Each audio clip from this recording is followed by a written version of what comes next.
Halo semuanya, selamat datang kembali di sesi bedah taktik kita. Hari ini kita punya satu bahan diskusi yang jujur saja benar-benar gila. Pekan perdana Premier League dan kita sudah disuguhi pembantaian tak terduga. Brighton sukses melumat Aston Villa 4-0 di Amex.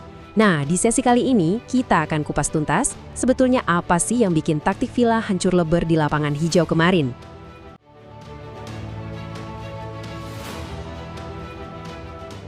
Coba bayangkan sejenak, Anda bertandang ke markas lawan di hari pertama musim baru dan boom, 4 gol bersarang di gawang ditambah 1 gol bunuh diri konyol dan 1 kartu merah.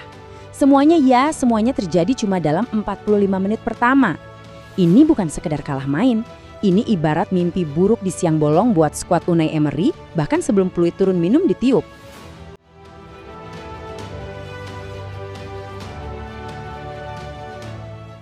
Oke, mari kita masuk ke bagian pertama.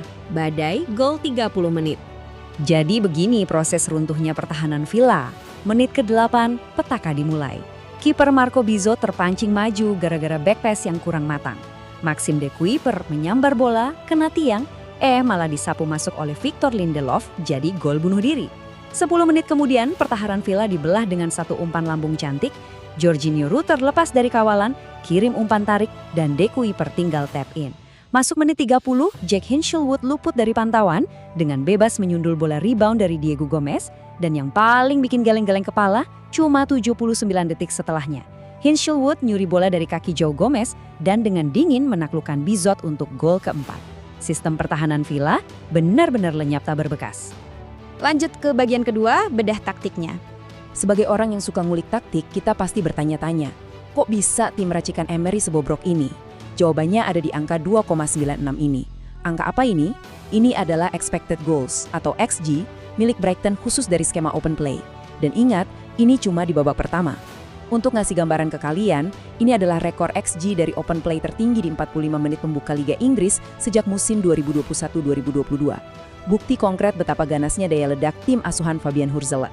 Kalau kita lihat lebih dalam, ketimpangan di lapangan itu nyata banget.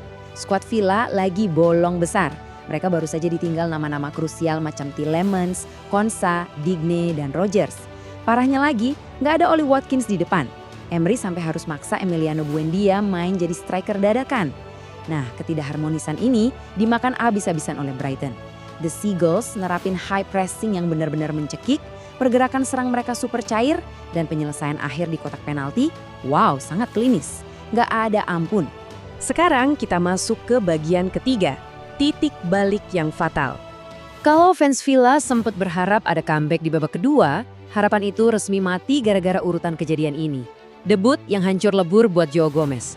Pertama, seperti yang kita bahas tadi, dia kehilangan bola yang langsung berbuah gol keempat.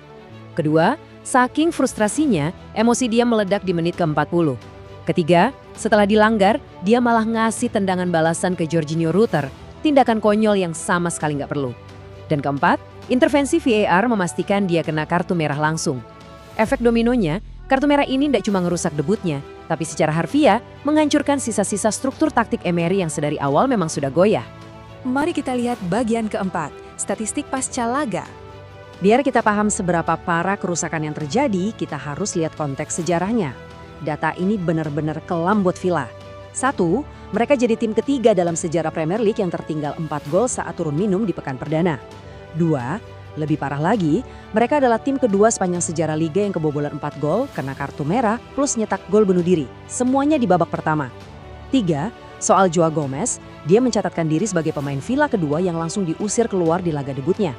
Dan yang keempat, ini mungkin yang bikin Emery paling nggak bisa tidur, ini adalah laga penuh pertama tanpa satupun tembakan tepat sasaran atau shot on target bagi Villa sejak Oktober 2022. Dominasi Brighton absolut. Terakhir, bagian kelima, kesimpulan awal musim. Lantas, apa sowatnya dari semua ini? Buat kedepannya, kontras nasib kedua tim ini kerasa banget. Di satu sisi, Brighton lagi terbang tinggi, duduk nyaman di pucuk klasemen pakai keunggulan selisih gol. Ini start yang luar biasa cair dan menjanjikan di bawah komando manajer baru mereka, Fabian Hurzelot. Tapi di sisi lain, Aston Villa, alarm darurat di lini belakang Unai Emery lagi bunyi nyaring banget. Mereka butuh solusi instan buat nemuin lagi kelincahan di lini serang dan tentunya nambal tembok pertahanan yang bocor parah. Jadi, ini menyisakan satu pertanyaan besar buat kita semua. Apakah pembantaian di Amex ini bukti otentik dari kejeniusan taktik Fabian Hurzeler?